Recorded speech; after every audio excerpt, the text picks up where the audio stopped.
jaga kerukunan, jaga warga sekitar, tetaplah melihat situasi di sekitar dan bermanfaat untuk orang lain.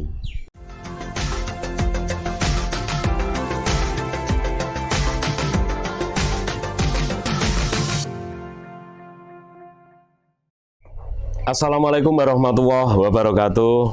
Ketemu lagi bersama saya Bang Kumis, kupas masalah dan isu. Para sahabat Bang Kumis, hari ini saya menghadirkan narasumber seorang kepala desa Welahan, Kecamatan Welahan, Kabupaten Jepara, yaitu Mas Ahmad Jargis, Sarjana Ekonomi. Sudah di samping saya, Mas Ahmad. Assalamualaikum warahmatullahi wabarakatuh, Mas Ahmad. Waalaikumsalam warahmatullahi wabarakatuh, Bang Kumis. Salam sehat. Salam sehat selalu, Bang Kumis. Ya, sehat? Sehat, alhamdulillah. Bang Kumis sehat ya? Alhamdulillah sehat walafiat. Kesadaran apa Pak Inggi di pandemi COVID-19 yang sekarang ini memasuki PPKM kedua ya, kalau di Jepara? Iya. Saya tak perkenalkan dulu ya nama saya ya. Nama saya Ahmad Jargis, petinggi Welahan, Kecamatan Welahan, Kabupaten Jepara, yang saat ini menjabat sebagai kepala desa atau petinggi istilahnya di Kabupaten Jepara. Baru 2 tahun ini. Berarti waktu saya menjabat pertama kali nginjak neng balai desa, itu ya langsung COVID. Langsung COVID lah, dampaknya luar biasa. Saya sampai mengutarakan, menginstruksikan untuk seluruh perangkat desa, seluruh warga atau masyarakat RT RW, sampai saya nangis, Pak. Bang Kumis. Nangis bagaimana nanti keadaan desa seperti ini yang sebesar itu dengan penduduk sekitar 10.000. 10.000, sekitar 10.000, cuma hak pilih sekitar 7.000. Itu dengan ketimpangan sosial pasti ada, terus kesenjangan, ketahanan pangan, keamanan, itu yang saya pikirkan terlalu dalam. Jadi ketahanan pangan, terus keamanan, kesenjangan sosial, dampaknya itu luar biasa di COVID ini. Nah, saya berusaha untuk menciptakan ketenangan-ketenangan itu hingga terciptalah lumbung desa. Lumbung desa, saya ada 4 RW di sana. Saya ciptakan lumbung desa. Ada 4 lumbung desa yang saya siapkan untuk ketahanan pangan di daerah saya di Welahan, di mana lumbung itu bersumber dari masyarakat sendiri dan akan kembali ke masyarakat lagi bila mana masyarakat benar-benar tidak mampu atau tidak benar-benar membutuhkan. Memang saya instruksikan untuk seluruh wilayah, jangan sampai ada orang tidak bisa makan, RT, RW ataupun perangkat tidak tahu. Nah, itu menjadikan salah satu dosa dari RT, RW, perangkat, begitu pula saya. Nah, instruksi itu semakin tajam, akhirnya terciptalah lumbung desa itu yang sekarang sudah terbentuk ada 4 wilayah. Lumbung desa. Lumbung desa, lumbung sodakoh, namanya lumbung sodakoh, Jogo Tonggo Jogo Wargo. Nah, itu ada di warung-warung di wilayah-wilayah RW. 1 RW 1, Pak, Bang Kumis. Oh gitu ya. Ya. Kemudian yang mengobsesi seorang Ahmad Jargis itu apa? Kemudian masuk kepala desa dan masih muda loh jenengan ini. Iya. Ceritanya bagaimana itu? Ceritanya dari segi antara dohir sama batin ya. Yang segi batinnya itu memang dari kakek buyut saya, Cangga, itu memang petinggi. Petinggi. Jadi ada keturunan petinggi. Jadi ada keturunan petinggi. Tapi visnya hanya petinggi macam jenengan. Iya, darah saya itu 2. Ada di wirausahawan sama darah dari petinggi ataupun darah dari pemerintahan. Gitu. Nah, itu ada 2, cuma saya di tengah-tengah. Jadi darah saya itu bercampur. Saya milih di wirausaha bisa, di petinggi bisa. Akhirnya saya dengan keinginan saya yang begitu kuat dari batin, itu seolah-olah, ini seolah-olah ya Bang Kumis ya, bicara seolah-olah, mengandai-andai, seolah-olah itu seperti Mbah Buyut itu ngomong, seperti Mbah Buyut saya tuh ngomong, desa iki uri-urinen le, desa iki uri-urinen dadekno luweh apik kok sadurunge. Nah, dari situ saya memberanikan diri untuk matur sama orang tua saya dan banyak benturan di situ. Dari pihak bapak sama ibu, akhirnya dari keluarga juga akhirnya menyepakati silahkan maju kalau memang itu benar-benar tujuan kamu baik. Saya dibanting bapak terus. Tujuanmu apa le? Maksudmu apa le? Karepmu apa dadi petinggi? Tek reko-reko ora usah le. Saya kuatkan, saya pengen meneruskan baik. Dengan keadaan desa seperti ini, saya harus bisa mengangkat desa lebih maju ke depan. Akhirnya saya beranikan untuk maju dengan izin orang tua-tua dan sesepuh-sesepuh desa. Saya maju. Dan pihak rival saya kebetulan dia ketua Karang Taruna di Desa Ulahan. Itulah akhirnya saya terpilih sampai sekarang ini baru 2 tahun kurang. Gitu. Tapi secara itu wajah jenengan itu kayak keturunan Timur Tengah. Wah, tapi tidak ya? Bukan. Silsilahnya mungkin ada. Iya. Silsilahnya kan kita dari sana juga sih Bang Kumis. Mohon maaf, saya merokok Bang Kumis. Boleh. Ya. Ya. Karena laki-laki harus merokok. Ya, kita juga memang lebih enak. Kebiasaan kita jalankan seperti biasanya ya. Ya, kemudian jenengan ini kan jadi kepala desa baru pertama kali ini ya. Ya. Desanya jenengan itu ada potensi apa saja, Bang? Ya, potensi desa di Ulahan sangatlah besar, sangat besar sekali. Jadi wilayah, terutama di desa saya di Kabupaten Jepara dan Desa Ulahan itu sangat besar. Saya mempunyai aliran sungai yang untuk mengaliri sawah. Mengalir sawah dengan dulunya terjadi pembuangan sampah di situ. Dulu tempat pembuangan sampah, jadi orang itu anjing buangnya sampah ya ini kali, terus anjing gondok ya di situ sangatlah lebat. Sampah, anjing gondok semua ada di situ. Kenapa ini tidak dimanfaatkan dengan baik dan menjadi aset desa yang terbaik untuk desa kami? Di situ ada, bila dikelola dengan baik, saya yakin akan ada sumber ekonomi ataupun kreatif di situ pasti ada. Akhirnya saya bersihkan bersama anak teman-teman Karang Taruna dan warga sekitar dan seluruh RT, RW, perangkat dan BPD juga. Kita bersihkan itu sama-sama bersama SAR.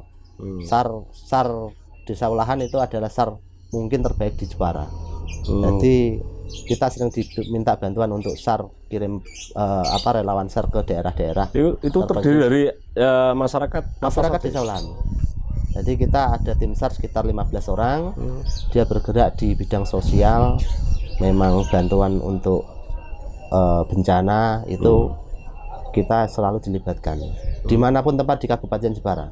Bukan hanya di desa, tapi bukan hanya di desa. Dan itu pun tidak ada anggaran untuk biaya bayari orang-orang itu. Dia adalah murni relawan. Begitu kita bersihkan, kira-kira apa ini yang bisa dimanfaatkan di sungai ini? Akhirnya saya peta dengan waring. Lahan ini bukan hanya untuk pengairan saja. Kenapa kita hanya dialiri sungai di wilayah kita, tapi kita tidak memanfaatkan untuk aliran sungai itu juga. Lahan pertanian kita tidak ada di situ. Lahan pertanian kita jauh di atas sungai itu. Sungai itu untuk mengaliri desa-desa sebelah kami. Akhirnya saya bendung pakai waring. Yang penting air tetap bisa jalan. Kita izin sama provinsi, kita maju lomba peduli sungai tingkat provinsi. Kita sudah siap, sudah bersih. Kita tanami ikan. Kita mau maju tingkat provinsi, ada COVID. Akhirnya berhenti juga. Jadi kita mewakili lomba di provinsi. Saya termasuk mewakili untuk lomba provinsi peduli sungai. Ternyata berbenturan dengan keadaan pandemi COVID-19 ini. Akhirnya sudah kelola sampai kemarin baru kita panen. Cuma hasilnya memang belum bisa maksimal untuk masyarakat kami dan desa kami. Yeah. Untuk tingkat kebersihan lingkungan, dampaknya pun luar biasa. Dulu sumur-sumur sebelah sungai itu tercemar. Saat ini alhamdulillah sudah bersih.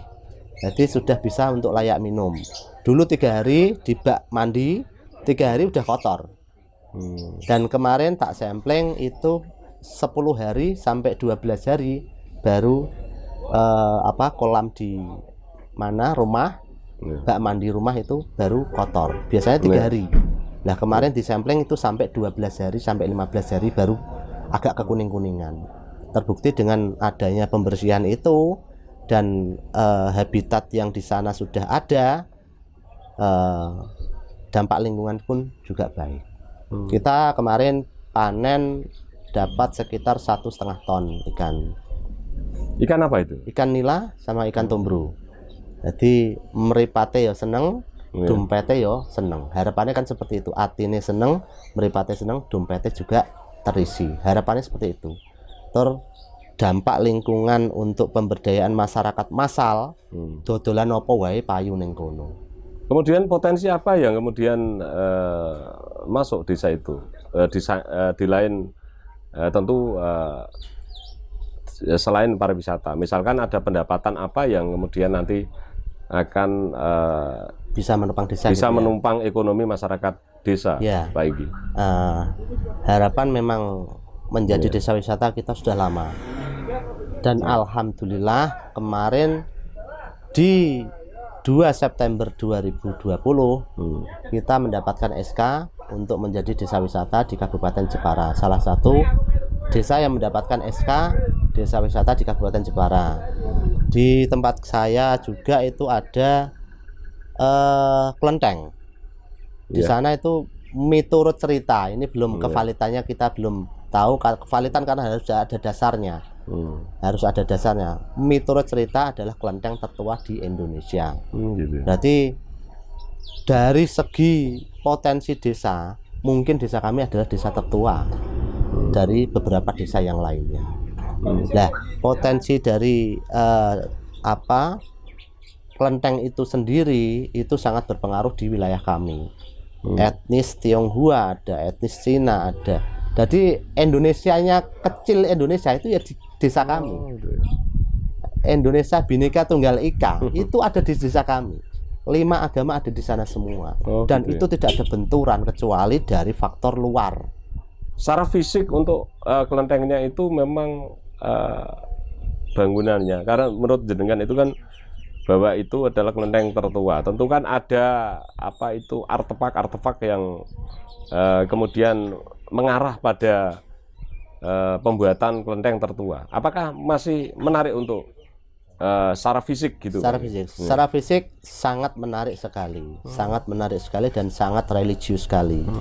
Untuk kevalitan data mungkin ada salah satu yang bisa menguatkan, terbukti dari Raden Ajeng Kartini pernah berobat ke kelenteng Ulahan.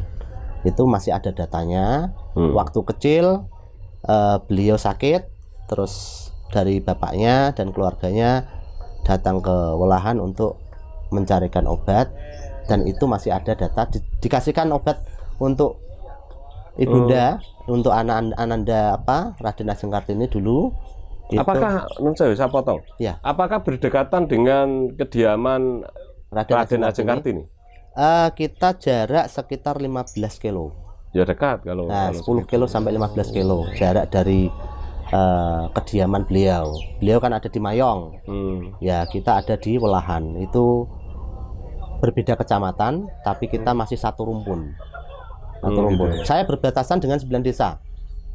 Dan 3 kabupaten. Kabupaten Demak, Kabupaten Kudus, dan Kabupaten Jepara.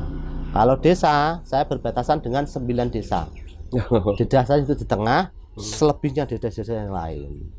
Nah, itu Raden Ajeng Kartini, Bu Nyai Raden Ajeng Kartini pernah meminta obat ke situ. Dan alhamdulillah mungkin dengan lantaran itu pula beliau juga sembuh. Itu, dan itu masih ada datanya di kelenteng Welahan itu. Kelentengnya namanya Hian Tiang Siang Te. Hafal banget ya. Hian Tiang Siang Te. Nah, di hari-hari besar kelenteng itu selalu ramai. Dari Kalimantan, dari seluruh Indonesia pasti akan datang. Oh gitu ya. Berbis-bis, bahkan sampai tidak muat. Malah saya belum belum pernah ke sana. Ditunggu nanti Bang Kumis untuk siap. datang ke Welahan ya. Kan ini juga di channel Bang Kumis ini kan memang mengupas masalah dan isu. Ini kan kemudian ada tempat ibadah. Ya. Itu kan juga berkaitan dengan pariwisata ya. Barangkali nanti sahabat Bang Kumis yang kepengen tahu ya nanti bisa datang ke Desa Welang gitu ya. Siap. Karena jalannya bagus ya. Wah, luar biasa. Oh, nah, gitu. salah satu penopang itu juga dari Pak Wahid itu banyak aspirasi yang dimasukkan ke desa kami. Alhamdulillah kita bergandengan sama beliau. Oh, gitu ya. Pak Wahid, Ketua DPD Gerindra Jawa Tengah. DPD Gerindra Jawa Tengah. Dan seluruh DPC di DPR di Kabupaten Jepara itu mensupport untuk kebaikan desa kami, terutama Mas Ari Wahid yang sekarang ini memang banyak sering berkunjung ke sana juga. Dan yang wakil ketua DPD Gerindra Jawa Tengah itu ya? Ya, Mas Ari Wahid. Saya kenal itu. Nah, kebetulan buyutnya beliau ada di sana juga. Oh gitu ya? Ya, kita satu rumpun. Buyutnya ada di desa kami juga. Saya dengar-dengar itu Mas Ari Wahid itu ada keturunan, kalau ditarik ke Welahan kemudian ditarik ke Demak itu katanya ada silsilahnya yang. Ya, saya gini tuh merinding. Iya, merinding. Karena yang pertama kali yang berbicara itu kan petinggi Welahan itu loh. Oh iya. Iya. Kalau ditarik garis keturunan mungkin ada silsilah sampai Welahan, sampai Demak, sampai Mayong, Kalinyamatan itu masih satu rumpun. Dan kita Demak Kudus kan satu rumpun juga. Satu rumpun juga, satu keluarga juga. Dulu pusat pemerintahan untuk Kesultanan Demak itu kan memang Kudus, Jepara, Demak itu.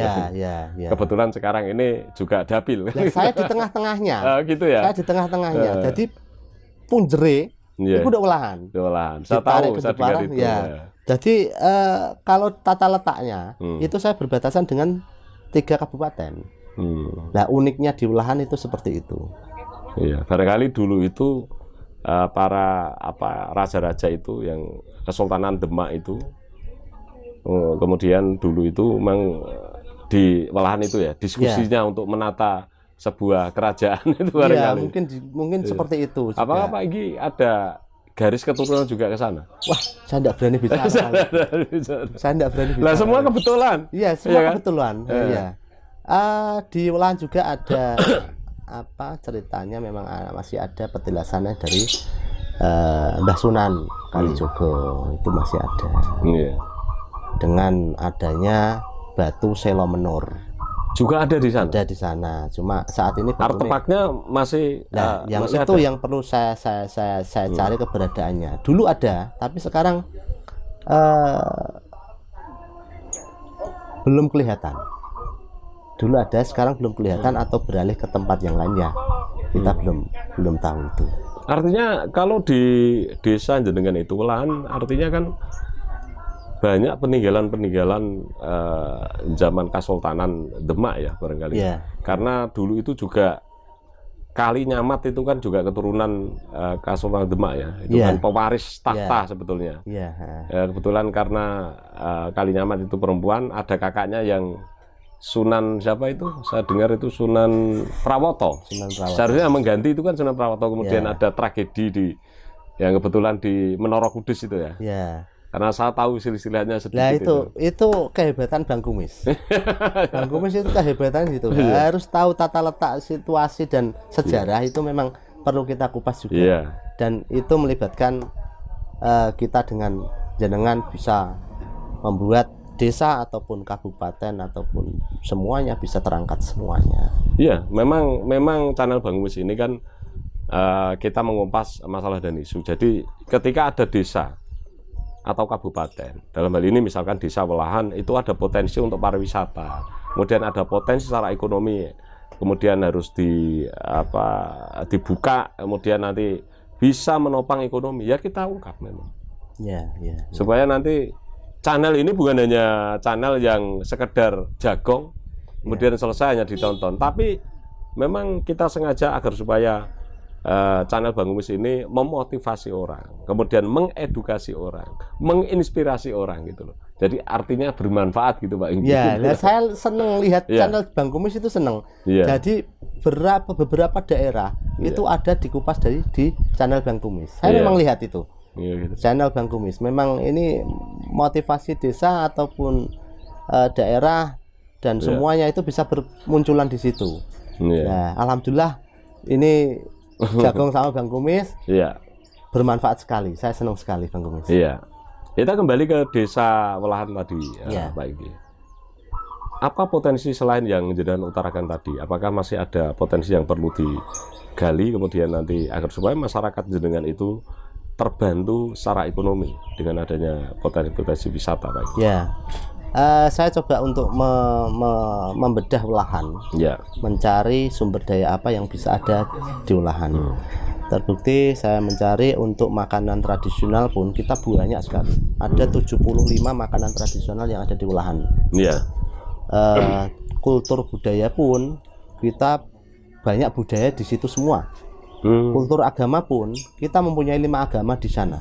Gitu ya. Dan itu tidak ada kesenjangan. Bisa hidup rukun. Bisa hidup rukun. Di sini ada kelenteng, di sini ada wihara, di sini ada gereja, di sini ada masjid. Selalu berdampingan. Bahkan ada satu wilayah itu di sana satu RT di RW 1 itu Indonesianya Welahan. Gitu ya. Jadi kultur agama di situ sangat baik. Jadi ada Hindu, Buddha, ataupun Kristen, atau Konghucu, atau Muslim, berdampingan semuanya. Tidak pernah ada konflik apa-apa. Kalau ada selamatan, itu ya mereka ikut. Gitu ya. Meskipun lain. berbeda agama. Selamatan di Hindu ya mereka ikut.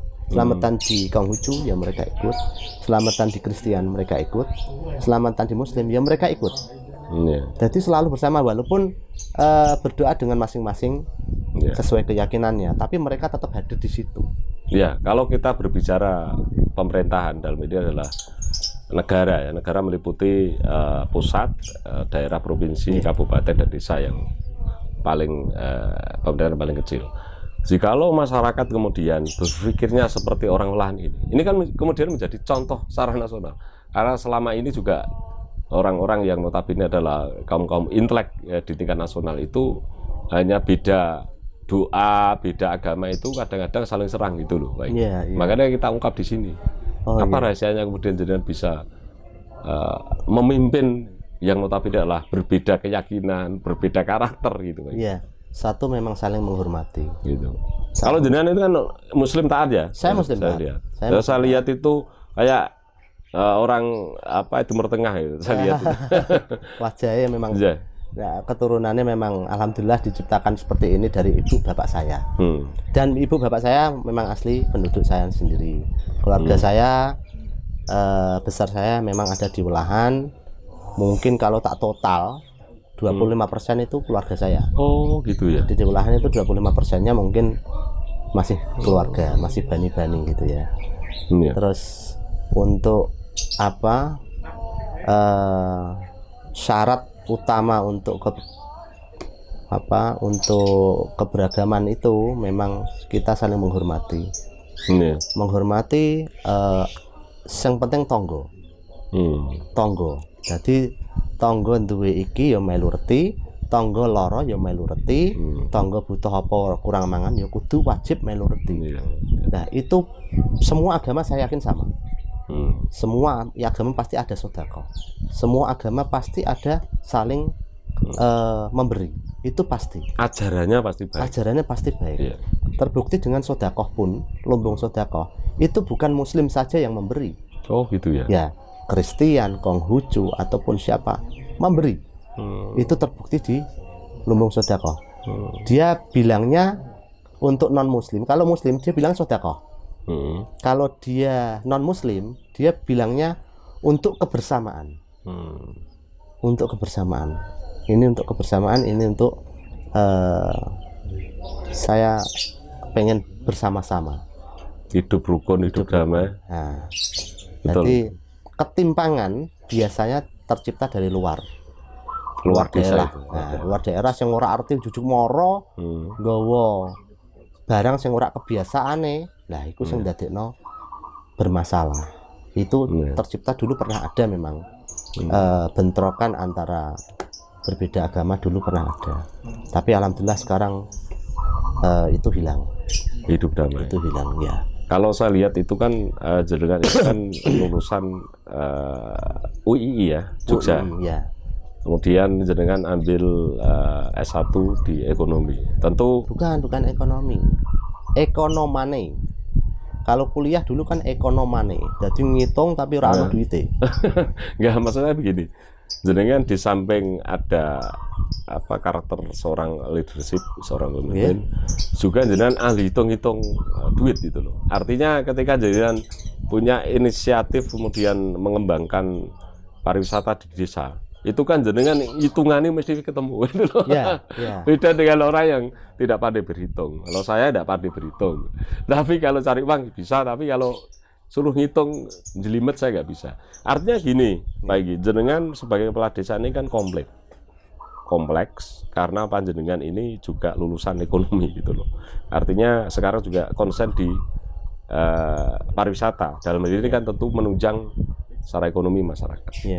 Kemudian adanya jenengan sebagai kepala desa, masyarakat apakah mendukung dengan gerakan-gerakan jenengan yang kemudian mengangkat pariwisata, dan apa harapan jenengan untuk pemerintah supaya desa Welahan itu kemudian bisa maju?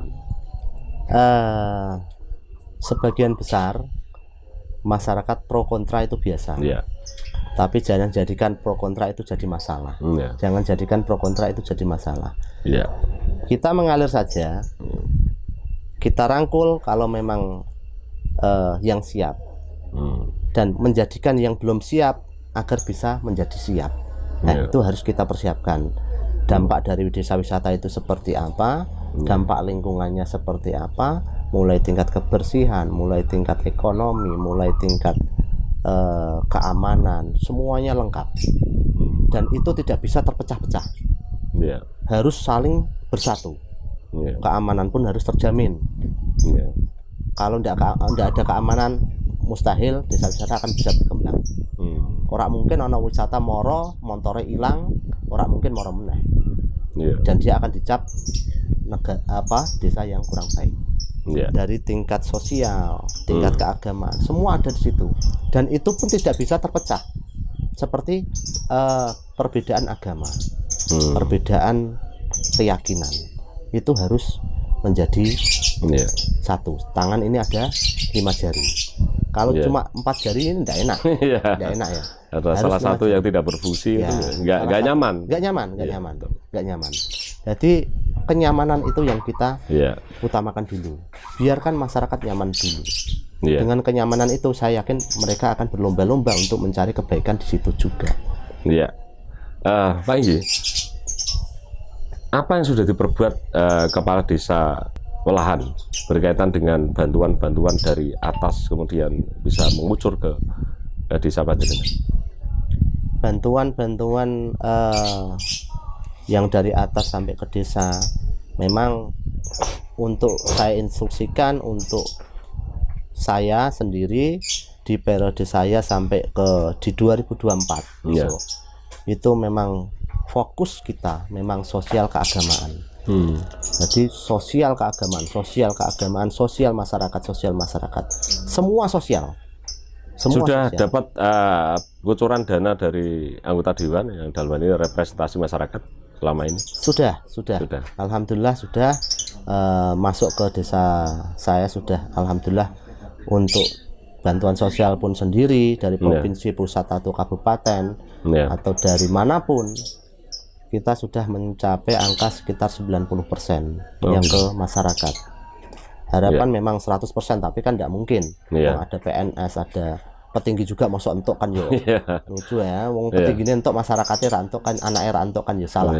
Artinya jalan-jalan sudah bagus, alhamdulillah sudah bagus. Berarti terkonsep pada itu tadi ya, bahwa Welahan ini harus jadi desa wisata begitu ya. Ya. Desa Welahan adalah desa mandiri. Desa mandiri daripada desa-desa yang lain, ada masih desa berkembang, ada masih desa miskin. Nah, kita sudah masuk desa mandiri karena kita mempunyai pasar, walaupun itu milik kabupaten. Kita mempunyai puskesmas, kita mempunyai polsek. Jadi itu ada di Welahan semua. Ada di Welahan semua. Pusatnya ini kebetulan atau gimana kok? Semua Welahan semua. Ya saya tidak tahu. Apa pusat peradaban di situ juga kita bisa jadi. Welahan diangkat dari kata welah. Welah itu apa? Bang Kumis tahu enggak welah? Welah itu bilah ya. Belah. Welah. Bukan. Welah. Welah itu kalau kapal, perahu, dia pakai welah. Dayung. Oh, dayung. Nah, ya. Welah diangkat dari dayung. Dayung yang tibone ning welahan. Dayunge tiba ning welahan, kapale pecah tibone dayunge ning welahan. Jadilah kata Welahan. Nah, itu bersumber dari situ. Untuk infrastruktur mungkin di 2 tahun yang lalu kita memang anggaran untuk desa sendiri itu wis tidak bisa untuk mengcover itu. Mengcover untuk infrastruktur atau kita sudah fokus sudah hilang. Fokus hilang dalam arti memang pandemi ini menguras tenaga, biaya, pikiran, semuanya kita curahkan fokus ke COVID dulu. Untuk infrastruktur kita bisa sedikit-sedikit, tapi alhamdulillah dari beberapa unsur termasuk dari anggota dewan yang dalam ini memang kemarin dari Pak Wahid. Tidak apa-apa ya dia mungkin. Tidak apa-apa, memang kenyataan seperti itu. Dari Pak Wahid itu memang dari Gerindra sendiri. DPR RI dari fraksi Partai Gerindra. DPR RI dari fraksi Partai Gerindra itu sudah memberikan yang terbaik untuk desa kami, termasuk infrastruktur. Ada beberapa wilayah yang memang di cover, yang memang desa sendiri belum bisa meng-cover untuk itu. Alhamdulillah. Saya ucapkan terima kasih untuk beliau. Semoga beliau diberikan kesehatan selalu. Dan kemajuannya semakin baik untuk desa kami. Ya kalau memang yang bantu itu ada salah satu partai kan ada masalah. Ya biar yang lain kan mikir juga itu. Kalau yang partai ini taruhlah saya di sini ini kan juga orang netral itu loh. Kalau misalkan memang ada salah satu partai yang membantu, ya ucapan terima kasih nggak apa-apa itu. Kalau kepengen ada ucapan terima kasih untuk partai yang lain silakan bantu kan gitu Pak. Iya. Kan gitu ya? Iya benar. Kan begitu. Dari Pak Bupati juga sudah berkunjung beberapa kali ke desa kami. Mungkin 7 kali selama kepemimpinan saya yang 2 tahun ini, 7 kali atau 5 kali ke desa kami. Untuk walaupun sosok bapak itu kan apa-apa tetap bapak teko tetap awal dhewe piye carane menghormati sebaik mungkin dan semoga saja untuk kebaikan desa kami juga untuk itu. Tapi jenengan apakah optimis bahwa nanti desa Welahan itu kemudian menjadi desa wisata yang kemudian nanti banyak dikunjungi orang berkembang gitu? Saya optimis. Saya percaya dengan kawan-kawan yang ada di lapangan, termasuk Pok Darwis, kelompok Sadar Wisata, kelompok Karang Taruna, dan kelompok masyarakat yang lain di desa kami sudah siap untuk itu, walaupun dengan caranya masing-masing. Karena memang gini ya Pak Inggi. Kemarin saya juga wawancara dengan pengelola pariwisata yang ada di Kajar itu, di Kudus itu. Kan dulunya itu sepi. Ya mungkin kemarin itu kan karena ada pandemi COVID-19 yang ada PPKM level 4. Kebetulan saya diundang, kemudian saya wawancarai, saya upload di channel Bang Kumis. Seminggu kemudian orang berdatangan sampai ribuan orang itu, sampai saya melayani pengunjung itu sampai karyawannya itu sampai nggak kuat, Itu di Kudus itu, Kudus, di Dawe. Ya itu terbukti dengan channel Bang Kumis. Iya, mungkin barangkali itu ya, juga gitu loh. Makanya ini kan juga desa Welahan ini kan semoga juga nanti semacam itu, karena channel Bang Kumis juga banyak ditonton oleh khalayak umum ya. Orang Kudus itu juga banyak yang nonton, orang Jepara, orang Demak kan begitu. Kalau nanti nanti lain hari juga kita kalau bisa nanti kita syuting wawancara di tempat pariwisata itu. Siap. Biar nanti masyarakat pada tahu. Ini kan sekarang masyarakat ini kan haus hiburan, haus pariwisata yang cari tempat-tempat yang enak untuk ngopi, enak untuk jagung kan gitu Pak Igi. Iya. Daripada ke mall-mall gitu. Oh iya, kan? benar Bang Kumis. Nanti kalau ke Welahan, mungkin saya juga akan pakai belangkon juga. Iya, siap. Biar sama. ya. Ada merahnya sedikit. Iya. Sini hitam. Tapi jangan nyanyi Bang Kumis. Kumisnya jangan ditubuhnya Bang Kumis. Kita jenggot aja. Sama. Tapi kumisnya jangan. Iya. Desa Welahan saya harapan besar memang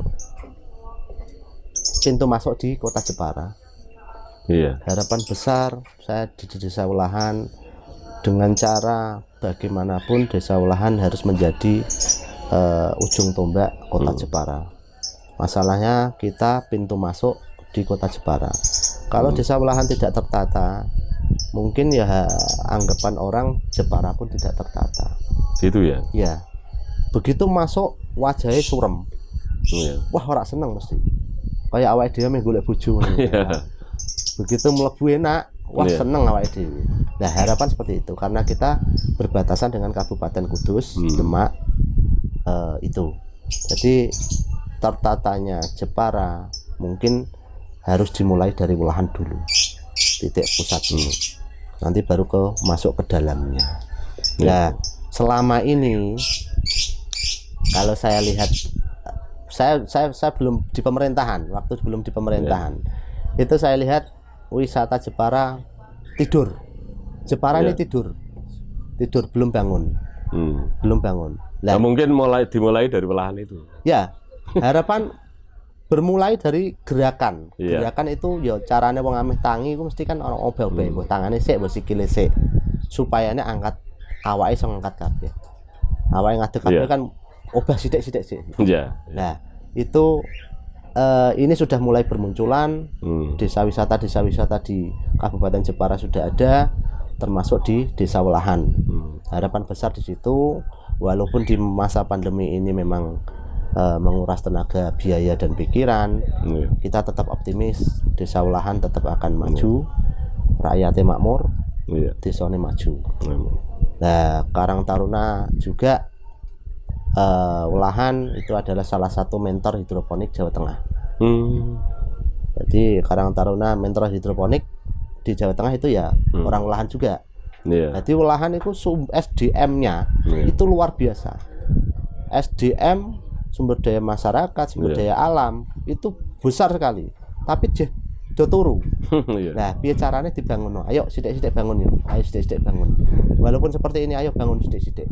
Ya karena di Jepara ini kan kalau kita lihat sejarah itu kan dulu pernah ada kerajaan yang luar biasa yang dipimpin oleh seorang perempuan Ratu Sima. Kemudian yang periode berikutnya di Kesultanan Demak juga ada seorang Ratu Kalinyamat, seorang pendekar, seorang prajurit yang hebat ya. Karena dulu itu pernah Ratu Kalinyamat itu kan pernah ke Malaysia, perang dengan Malaysia dan menang. Armada kapalnya itu ada sejarahnya seperti itu. Artinya kalau Pak Inggi kemudian berbicara Jepara itu ya punjeri ono ning Welahan. Barangkali nanti juga petinggine Welahan itu juga nanti bisa menjadi lebih tinggi jabatannya. Wah, merinding aku. Ya bisa jadi. Ya kan? Sumpah. Ini kan doa Bang Kumis. Ya, semoga saja itu tersemogakan, bukan semoga saja. Tersemogakan itu diijabah. Iya. Tersemogakan itu diijabah untuk kemaslahatan utamanya Kabupaten Jepara. Kita menjadi tonggak di masa dulu. Itu Ratu Kalinyamat dengan terkenalnya dengan Ratu Adil. Itu Ratu Adil itu ya adil. Adil, apa-apa adil. Nah, itu berat sekali. Nah, bagaimana itu bisa tercipta lagi di Kabupaten Jepara? Khususnya Welahan. Khususnya Welahan. Bukan desa kami ya. Khususnya Welahan Bang Kumis. Nah, Pak Inggi, sebagai kepala desa, jenengan itu kan dulu punya riwayat hidup yang bukan enak-enak ya. Dulu itu jenengan pernah jualan, katanya saya dengar itu jenengan pernah jualan di kaki lima, jual baju, ya pernah punya toko, kemudian apapun dilakukan itu. Iya, Bang Kumis. Apa benar ya itu? Benar Bang Kumis. Itu benar. Saya selalu memanfaatkan situasi di masa-masa saya berkunjung kemanapun juga. Saya ke daerah ini, apa yang bisa dimanfaatkan di daerah ini untuk saya. Terutama untuk sekarang ini, apa yang bisa dimanfaatkan, potensi apa yang ada di desa sebelah bisa terangkat untuk kemaslahatan desa saya. Nah, dulu saya memang seperti itu. Saya ke Jakarta naik kereta ekonomi, itu jam 12 malam, jam 1 malam. Itu pertama kali jual kaos pinggir jalan itu saya. Di Jakarta? Bukan, di Jepara. Di Jepara? Di Jepara, Demak. Jepara Demak itu pertama kali yang jual kaos di pinggir jalan. Itu saya, Bang Kumis. Setelah itu bermunculan banyak. Banyak bermunculan. Itu bermula dari jagongan seperti ini, Bang Kumis. Sampean punya uang enggak? Sampean punya uang enggak? Sampean punya uang enggak? Ngopo jagongan tok? Tumpuk duit ayo mangkat. Maton dibugai. Bugai apa? Dodol kaos. Itu saya lakukan. Terus saya pernah juga untuk apa? Carane rodok setengah minggat nesu. Minggat ke Jakarta, duit piro ngoten. Tak belikan casing HP apa-apa peralatan HP. Itu saya jual di rumah. Pertama kali saya yang jualan di Welahan. Bongkok kayu gosong itu ya saya. Itu memang bekerja harus sekeras tenaga, tapi pemikiran harus jalan. Karena gini Pak Inggi, anak itu yang mau rekoso, mau bekerja keras, itu kan kemudian mau bentuk satu karakter di kemudian hari ketika dia dewasa, kemudian apalagi ketika dia diberi kesempatan untuk diberi amanah untuk memimpin, itu kemudian dia terbentuk karena pernah rekoso rasanya. Kalau dari kecil kemudian tidak pernah mengalami hal-hal yang sulit, orang kaget. Nah, gitu loh. Artinya manusia itu terbentuk dari perjalanan hidup waktu kecil gitu, Pak Inggi. Kemudian apa sih yang belum dicapai seorang kepala desa Welahan? Masih banyak yang belum saya lakukan untuk desa saya.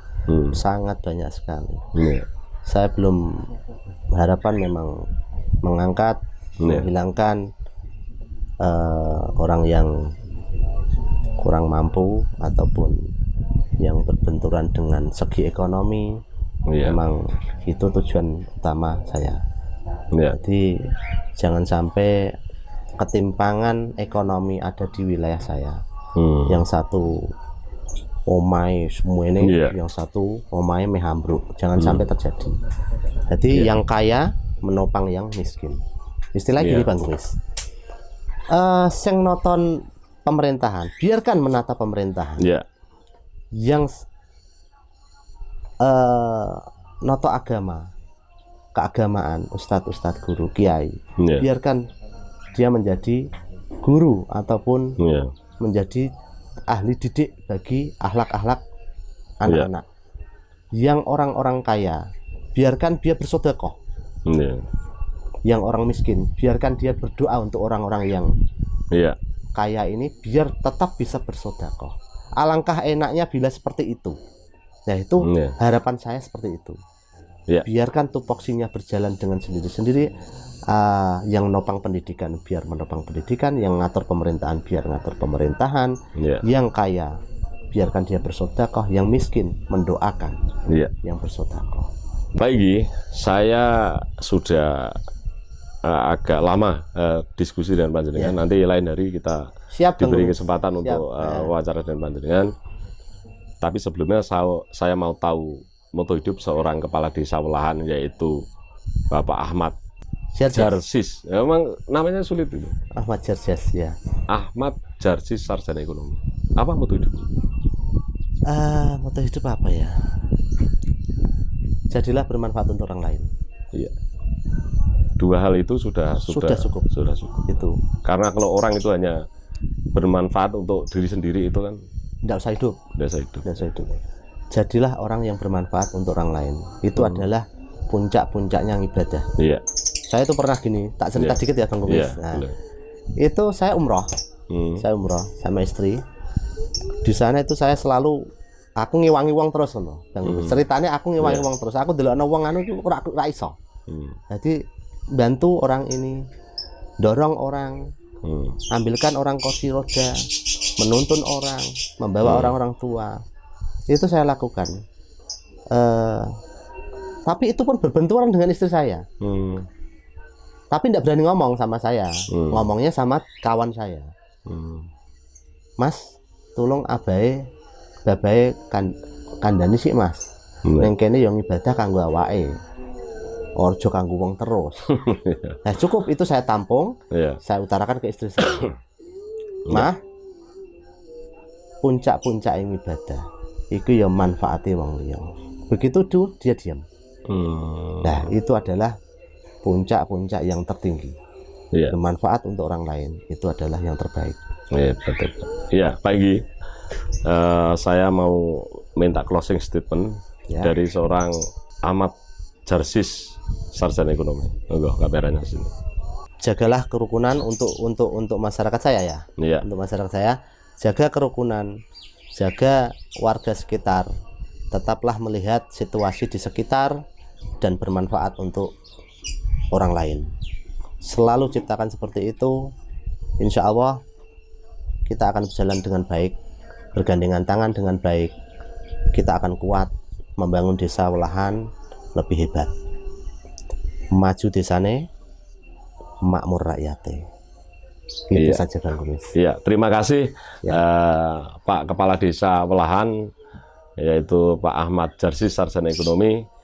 Semoga apa yang menjadi cita-cita Pak Ahmad kemudian dikabulkan oleh Allah Subhanahu wa taala. Amin, amin. Dan terima kasih mau saya wawancarai, semoga diberikan rezeki yang berlimpah dan barokah. Amin. Sama-sama Bang Kumis. Ya, dijauhkan dari segala fitnah. Amin, amin, amin. Dan sekali lagi terima kasih, salam untuk keluarga Pak Ahmad Jarsis. Ya, sama-sama. Terima kasih Bang Kumis. Terima kasih. Salam sehat. Salam sehat. Ya.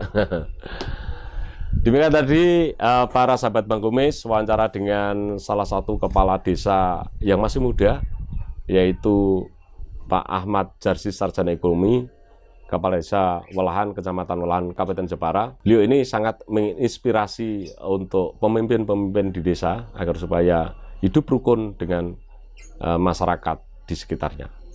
Dan pesan Bang Kumis, seorang pemimpin bukan karena kekuatannya, tetapi seorang pemimpin yang baik adalah dia bisa memberdayakan banyak orang. Demikian saya Bang Kumis. Wassalamualaikum warahmatullahi wabarakatuh. Salam sehat.